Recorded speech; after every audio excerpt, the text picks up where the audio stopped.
adalah orang-orang yang memusuhi para wali Allah. Itu juga musuh Allah.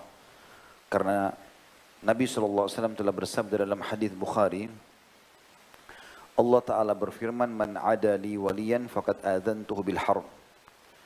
Siapa yang memusuhi waliku, maka berarti dia telah menantangku untuk berperang. Atau aku telah memerintahkan menggunakan perang terhadapnya. Ya, berarti dia musuh Allah. Pertanyaan sederhana, lalu siapa orang-orang yang dikatakan waliullah itu? Allah sebutkan di dalam surah Yunus, tepatnya ayat 62 sama 63. Surah nomor 10.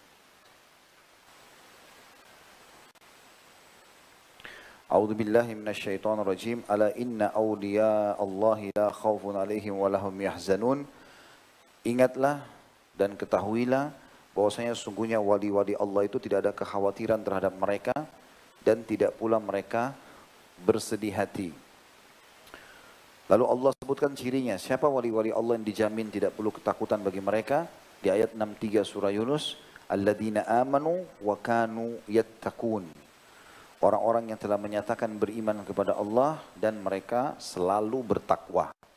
Takwa artinya patuh. Allah perintahkan kerjakan, dia tidak bahkan memilah yang wajib dan sunnah, dan Allah yang apa yang Allah larang dari haram dan makruh pun ditinggalkan. Itu adalah ciri wali Allah.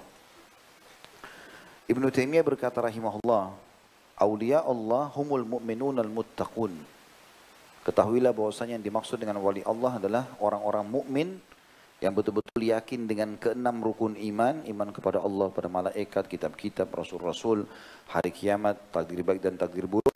Kemudian mereka muttaqun, selalu istiqomah beriman pada agama Allah itu. Ya, kita temukan kesehariannya sibuk dengan agama Allah Subhanahu wa taala, yang halal dinikmati, yang haram dijauhi, yang diperintahkan dikerjakan, yang dilarang dijauhi. Abdurrahman As-Sa'di, Syekh Abdurrahman As-Sa'di salah satu ahli tafsir yang masyhur, berkata, "Fakullu man kana mu'minan taqiyan kana lillahi ta'ala waliyan."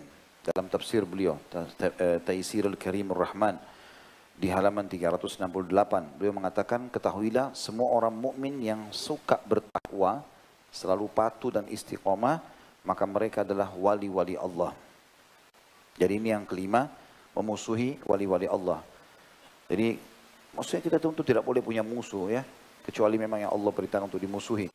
Tapi kalau misalnya kita sampai memusuhi orang-orang yang dekat kepada Allah, ini hukumannya lebih berat. Karena mereka adalah orang yang selalu beribadah kepada Allah setiap hari.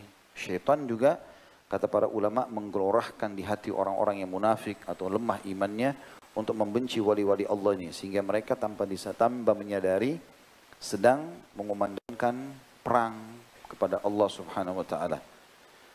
Yang keenam, dan ini yang terakhir, adalah ciri-ciri orang yang telah disebutkan oleh Nabi SAW dalam hadis. Misalnya, di dalam hadis yang sahih, riwayat Bukhari Muslim, kata Nabi SAW, Allah berfirman, 3 golongan yang akan menjadi musuhku pada hari kiamat.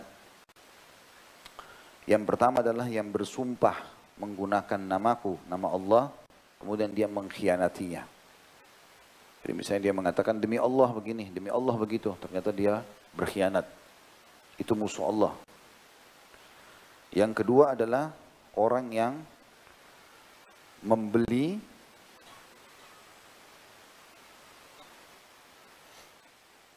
menjual orang yang bebas lalu memakan nilainya. Jadi kayak misalnya menawan orang atau merampok orang lalu kemudian dijual di pasar atau dijual jadikan budak gitu.